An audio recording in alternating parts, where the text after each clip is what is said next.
What is it with Seth Rogen's friends just being weird and misogynistic? First, we have the whole James Franco thing, which has led to him and Seth Rogen having a falling out. And now, Jonah Hill is being accused of emotional abuse by an ex-girlfriend. The ex-girlfriend's name is Sarah Brady, and recently she shared a text that Jonah Hill sent to her where basically he's saying, these are the boundaries in the relationship if you want to be with me. Which some people may think it's just like, oh, all relationships have their boundaries, but these aren't necessarily boundaries. These are just well, let's see for yourself. In the text he says, plain and simple, if you need surfing with men, boundaryless inappropriate friendships with men, to model, to post pictures of yourself in a bathing suit, to post sexual pictures, friendships with women who are in unstable places and from your wild recent past, beyond getting a lunch or coffee or something respectful. This list is so weird. I mean, maybe I get the boundaryless inappropriate friendships with men because, again, I feel like if you're with somebody, there's got to be boundaries when you have a friendship with somebody of the opposite sex, but like, don't be like, you can't have any relationship with them whatsoever. Can't even be a friendship, because that just shows that you're being really insecure and untrustworthy to someone who doesn't seem to have a past that you couldn't trust her for. Also, the whole thing about modeling and posting pictures of yourself in a bathing suit and sexual pictures and all that, that's also kind of degrading in a way, because, if your girlfriend or whatever feels good about themselves, then I feel like they have the right to post what they want to post on their social media accounts. It's their body. They can do what they want with it. So kind of doing that, again, shows the insecurity of him, because he's like, I got this hot girlfriend and I want her all to myself, so nobody's allowed to see your true beauty, when it's just like, that could really bring her confidence down, because not necessarily she could take it as, she doesn't think she looks good, but she would basically be afraid to kind of, I guess, dress in certain ways around everybody else, that it would kind of almost make her confused, if you get what I mean there. I don't know where surfing with men came from, and then the friendships with women who are in unstable places, past beyond getting lunch or coffee or something respectful.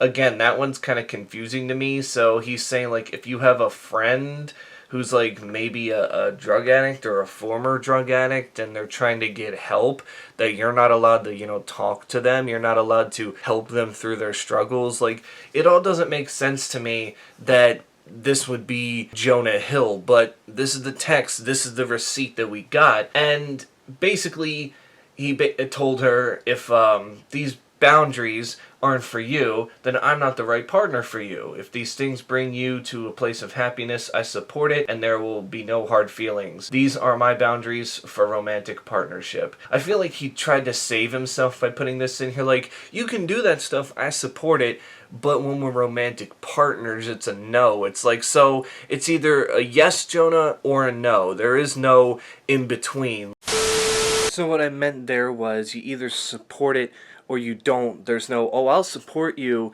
when we're not in a relationship, but when we're in a relationship, that stuff you do, you can't do. It's just being very manipulative.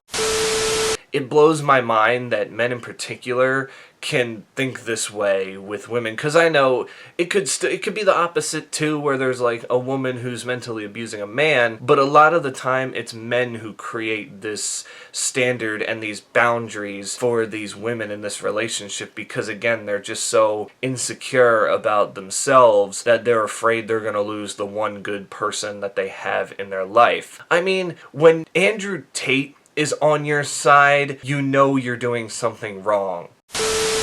And it just makes me wonder what goes through these guys' heads when they're like, we need to set these rules in place. Because I get it, every relationship, you gotta have communication, you gotta have some certain things in the relationship. You both basically need to be on the same page with things, because if you're not, then the relationship most likely won't go well. But kind of saying that these are boundaries as opposed to what look more like rules in this case, it's like completely different from anything else. Like, he's not trying to create a comfortable environment for both him and her. He's saying, this is what makes me comfortable.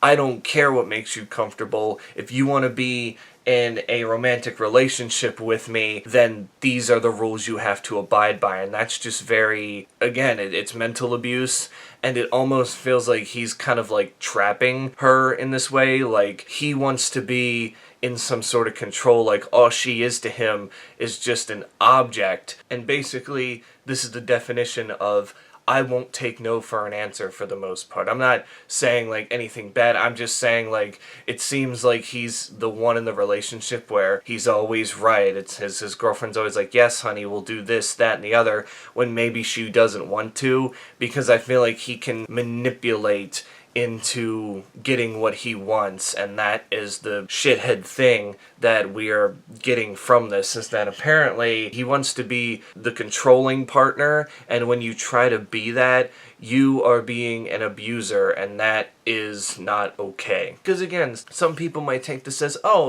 he wants to be in a relationship, relationships have to have certain things set, but this is totally different from anything else where, you guys talk it out and be like, this is what I want in a relationship, and then she goes, this is what I want, and then you come together and you make it happen. But this is just so forceful, and it feels like she has no choice in the matter, and I don't know what to think anymore. I don't want to sit here and say, like, let's cancel Jonah Hill, because unlike the whole alpha male Andrew Tate thing where he got arrested for some bad shit, this is more just like, yeah, he's an asshole. I get it, I understand. I don't think that is grounds for him to be canceled, but at the same point in time, I think he might need some help, because then there was this post by Sarah too that says, someone being an emotionally abusive partner doesn't mean they're a terrible person, often stems from their own trauma. At the same time, it doesn't mean it's okay. So maybe she knows that he's going through something, even though, again, like she said, that doesn't give him an excuse.